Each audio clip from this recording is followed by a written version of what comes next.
Hola modelistas y bienvenidos a Modelando desde cero, una serie de vídeos de AK Interactive.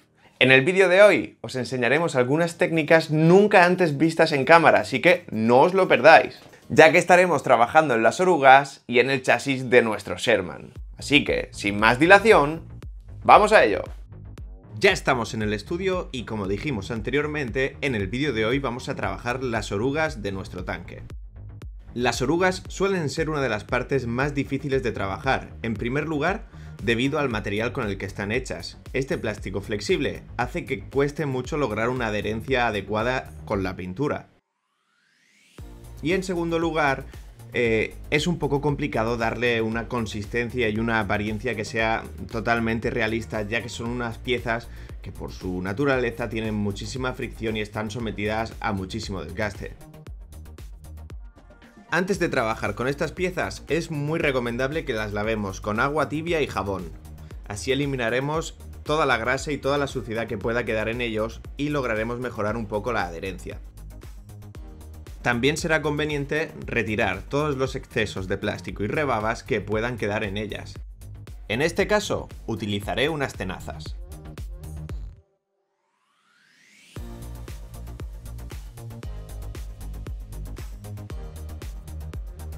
Una vez hecho lo anterior, será el momento de imprimarlas, y para ello utilizaré el microfiller negro. Esta pintura nos ofrecerá gran resistencia y una vez seca nos permitirá manipular las orugas sin ningún problema. Como puede observarse, la estoy aplicando con el aerógrafo y va sin diluir directamente del bote a la cazoleta. En este punto debemos de ser muy cuidadosos y de asegurarnos de que cubrimos totalmente la superficie de las orugas, respetando los tiempos de secado antes de darle la vuelta a la pieza. Mientras las orugas se secan, pasaremos a trabajar en los pequeños detalles que todavía nos quedan en este Sherman. Si recordáis, en el primer episodio pegamos las escotillas utilizando un pequeño puntito de cola blanca. Como veis, ese pequeño truco ha resultado súper útil, ya que ahora podemos retirarlas sin ningún tipo de problema.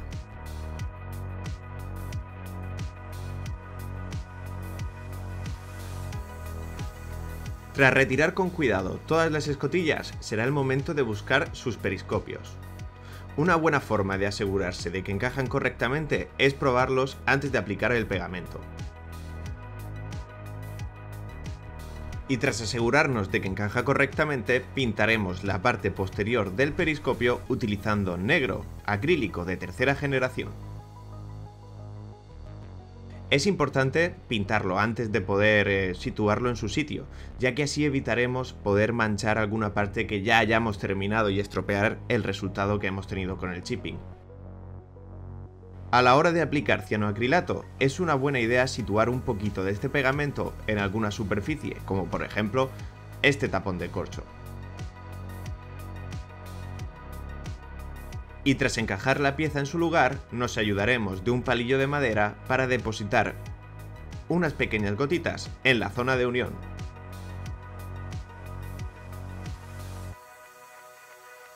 Como veis, hemos pintado la parte de atrás del periscopio, dejando la parte delantera con su aspecto acristalado, lo cual lo dota de un aspecto muy realista. Pasemos ahora a ver un pequeño truco. Como veis, muchas veces pintamos las zonas de unión de las piezas. Esto hace que el pegamento para plástico no funcione del todo bien. El pequeño truco consiste en limpiar una zona de pintura utilizando para ello el pegamento extra fino para plástico.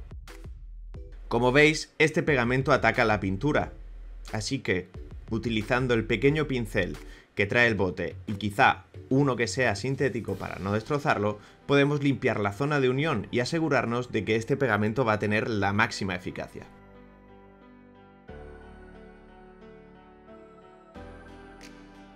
Pasemos ahora a utilizar Dry Mud.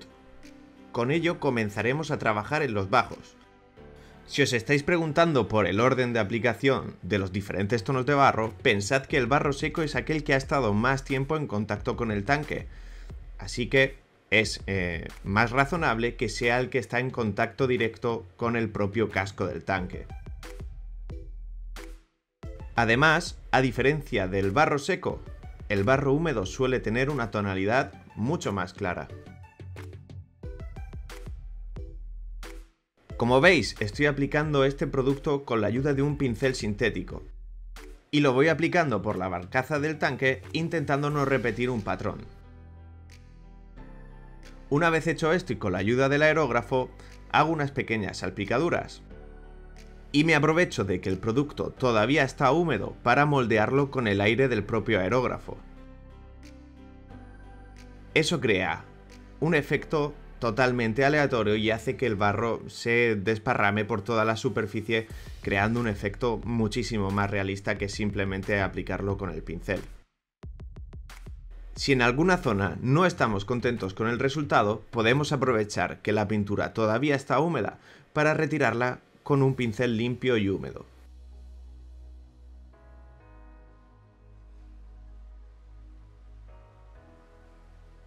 Como puede apreciarse, la utilización del aerógrafo para el barro seco lo ha dotado de una gran riqueza en las texturas. Así que será el momento de seguir aplicándolo por el resto del tanque.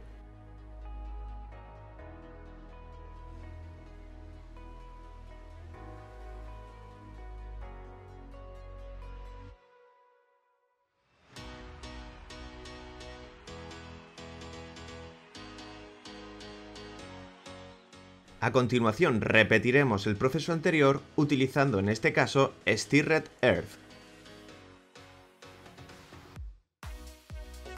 El método de aplicación será similar al utilizado anteriormente, y una vez situado el producto sobre el tanque, eso sí, sin cubrir completamente la capa anterior, nos ayudaremos del aerógrafo para que las texturas se fundan entre sí.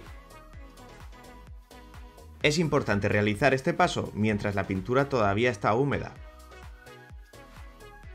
Y si no queremos que la capa quede muy gruesa, siempre podemos diluir un poco el producto utilizando agua.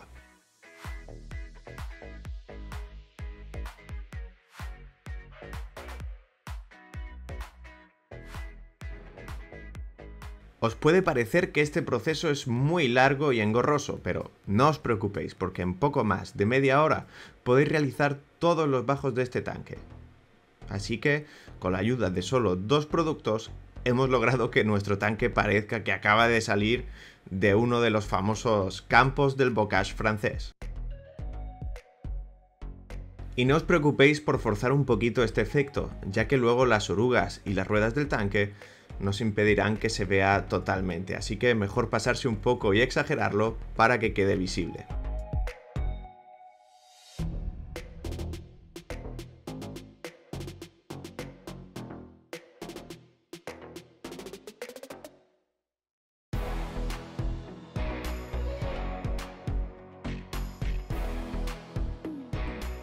Volvamos ahora a trabajar con las orugas. Como veis, hemos respetado el tiempo de secado, lo cual nos ha dado una capa de pintura súper resistente.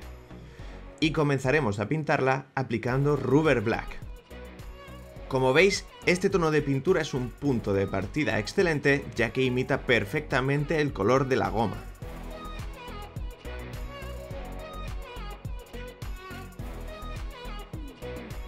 Este tipo de pintura acrílica seca realmente rápido, así que una vez aplicado el color, podremos pasar casi inmediatamente a trabajar con el siguiente.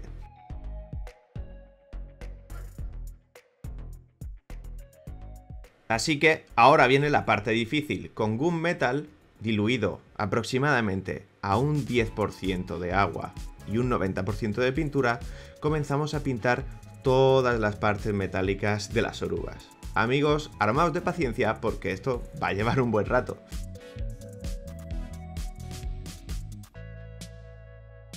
El truco para que nuestra pintura metálica quede lo mejor posible será también no pasar varias veces el pincel por la misma zona, o al menos mientras la pintura todavía está húmeda. Si queremos repasar una zona, lo mejor será esperar a que la pintura se seque para volver a reforzarla. Otro dato a tener en cuenta es que la pintura metálica acaba por su formulación destruyendo un poco los pinceles naturales, como es el caso del que estoy utilizando. Así que utilizad para ello un pincel pues que ya sea un poquito más viejo de lo habitual. También debéis aseguraros de limpiar más a menudo vuestro pincel, para evitar que la pintura se seque y pueda terminar dañando los pelos que todavía siguen en buen estado.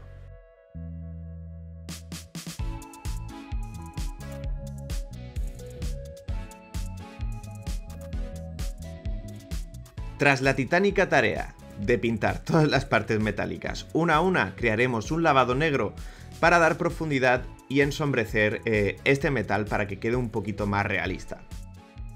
Para ello crearé un lavado utilizando negro y thinner.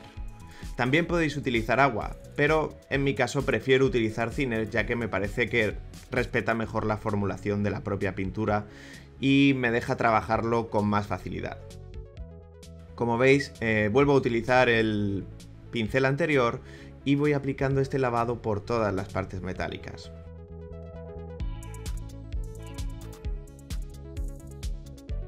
No se trata de pintar las partes metálicas de negro, sino simplemente oscurecerlas un poco para eliminar pues, ese brillo tan llamativo que ha quedado.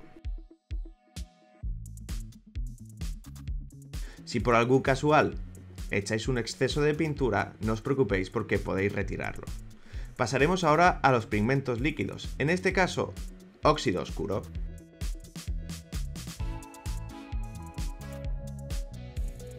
Y en este caso utilizaremos la técnica anterior. Iremos aplicándola en forma de lavado alrededor de todas las partes metálicas. No os preocupéis si mancháis alguna parte de goma de óxido, ya que o bien podemos limpiarla utilizando el thinner, o podremos también disimularla en procesos posteriores. El truco para crear un efecto óxido que luzca realista será aplicarlo de forma irregular, para que no todos los eslabones parezcan igual de oxidados. Aquí podéis observar cómo con la ayuda del thinner y un pincel que ya hemos limpiado, vamos retirando el exceso de óxido de nuestras cadenas.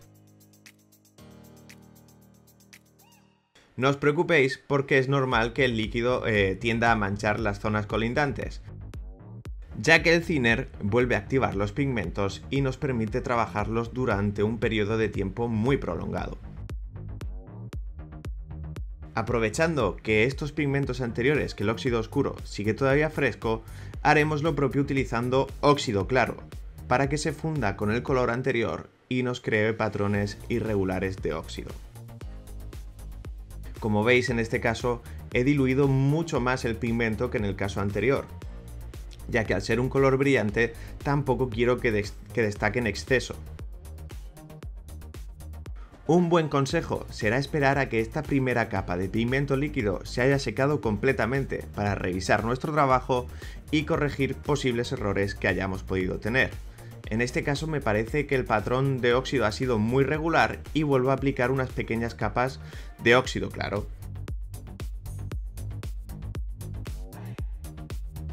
Así que aquí os presento el resultado de esta primera fase.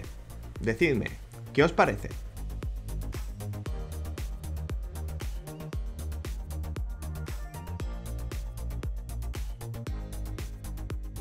Ahora, para el polvo y la suciedad, vamos a utilizar una combinación de 3 pigmentos: Light Soil, Desert Dust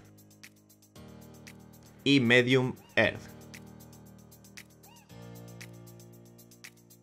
En este caso lo voy aplicando por la parte central de la oruga, dejando que manche también las partes metálicas que hemos oxidado previamente para que se integren con el resto de la oruga. Como veis, la clave en este paso no es el orden en el que aplicamos los pigmentos, sino integrarlos entre ellos para que quede un resultado realista. Otro dato muy importante y a tener en cuenta son los movimientos del pincel. Como veis, lo estoy moviendo hacia adelante y hacia atrás, para dejar el pigmento solo en las zonas más profundas de la oruga, y que solo se noten pequeñas marcas en las zonas más pronunciadas. En la parte que veremos, propiamente dicho, en la parte que va en contacto con el suelo, será igual. Como veis, aplico gran cantidad de pigmento líquido en las pequeñas hendiduras que tienen las orugas, dejando que se acumule en esas zonas.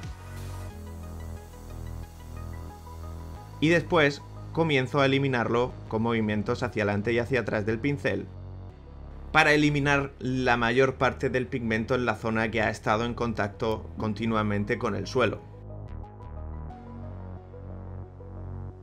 Al trabajar con la otra oruga, pues debemos tener muy en cuenta de que quede un resultado similar o muy parecido. No debemos echar mucho color en una y poco en otra, porque si no se verán demasiado distintas para ser un par de elementos que trabajan la mayoría de su vida útil juntos.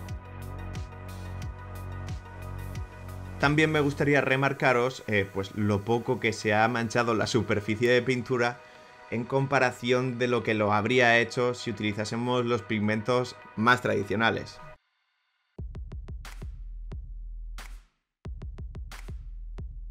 Aprovechando que ya tenemos las mezclas de pigmento hechas, podemos aprovechar para integrar los bajos del tanque y simular un poquito de polvo en suspensión, pues que como la mayoría sabéis, como cuando se os mancha el coche, suele tener un aspecto más claro que el barro.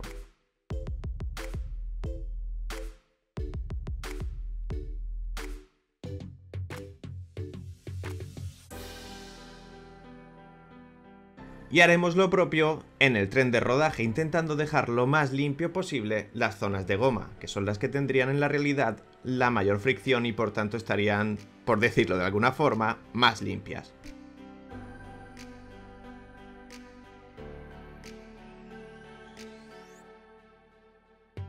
Como veis, esta parte del trabajo puede ser más tediosa porque es más repetitiva, pero ya os digo que una vez que el producto se ha secado y nuestro tanque está completamente montado, resulta muy gratificante todo este tiempo que hemos gastado haciendo este proceso de pintura.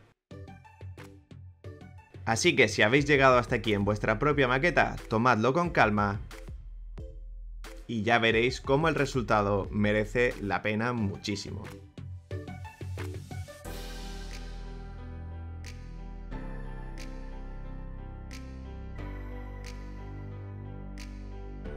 Una vez que el pigmento está seco y ya podemos manipular las piezas sin tener miedo a estropearlas, será el momento de fijar el tren de rodaje en el propio chasis del tanque. Para ello, en mi caso, he utilizado cianoacrilato, ya que si algo salía mal, sería más fácil separar las piezas al haber utilizado este adhesivo.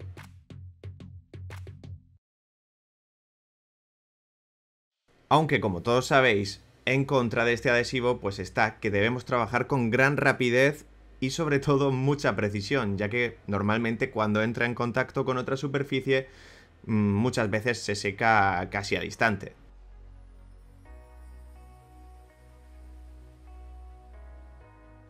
Así que, tras situar la primera oruga y llenarme de confianza en mí mismo, me dispondré a poner la segunda. Y aquí os mostraré el proceso que yo he seguido. Como veis, no pegué las partes interiores de la suspensión para permitirle cierto juego, ya que esto me puede resultar beneficioso a la hora de encajar la propia oruga. Así que situaré un punto de superglue en la zona de unión. Y con la ayuda de unas tenazas, apretaré hasta que quede totalmente seco. Una vez hecho esto, situaré la rueda tractora y la tensora dentro de la propia oruga, en la posición que tendrían en la realidad.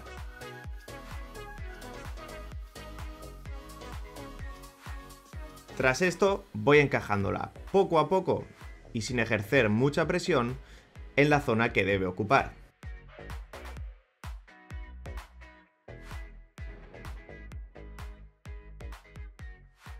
No os preocupéis si la suspensión se queda en una posición un poco antinatural, ya que al ejercer un poco de presión contra el suelo, irá a su sitio automáticamente.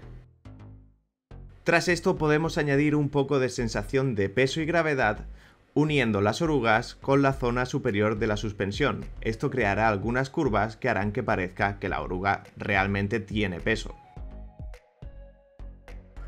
Así que, modelistas, este ha sido el penúltimo episodio de esta serie de Modelando desde cero. ¿Qué os parece el resultado que hemos obtenido en estas orugas? Si os ha gustado, no dudéis en compartirlo y dejarnos un comentario en el vídeo. Y nos vemos en el episodio final. Bueno, modelistas, espero que os haya gustado este vídeo, que os hayan gustado también las técnicas y productos usados en él, y os recomiendo que no os perdáis el último episodio de la serie, ya que no os dejará indiferentes. ¡Hasta la próxima!